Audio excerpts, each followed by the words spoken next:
સૌપ્રથમ તો સર્વ સ્નેહી મિત્રોને જય શ્રી કૃષ્ણ. મેં માસ્ક એટલા માટે પહેર્યું છે કે મને ચોથા સ્ટેજનું કેન્સર હતું, એટલા માટે હું મોઢે માસ્ક પહેરી રાખું છું. આજે ફાધર ડે છે. ફાધર ડે ઉપર શું મારે થોડાક શબ્દોમાં જો જણાવવાનું હોય તો ફાધર ડે ઉપર એટલે કે પપ્પાની ઉપર જો બે શબ્દો હોય તો ક્યારેક નાના નાના હશું ને ત્યારે મંદિરમાં ગયા હશું.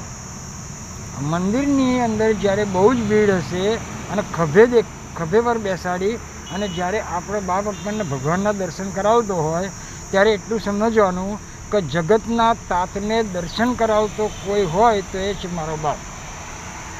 બાપથી વિશેષ તો દુનિયામાં કશું છે જ નહીં. માં હોય ત્યાં સુધી મોસાળના સંબંધો હોય, બાપ હોય ત્યાં સુધી કુટુંબના સંબંધો હોય.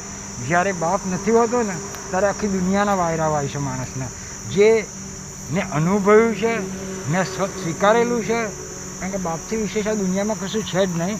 અને હું ભાવપૂર્વક શ્રદ્ધાંજલિ આપું છું કે મારા ફાધર જેવું આ દુનિયામાં કોઈ છે નહીં, હતું નહીં. આમ તો બધાના ફાધર બહુ સારા જ હોય છે. ફાધર માટે કોઈ શબ્દો હોતા જ નથી કે શું ફાધર માટે. મા માટે તો બધું ઘણું બધું લખાય છે, બહુ જ લખાય છે. મા તો મા છે, પણ બાપની તો કોઈ વાત નહીં, કોઈ સીમા નહીં. ફાધર એ તો ફાધર જ છે. જય શ્રી કૃષ્ણ.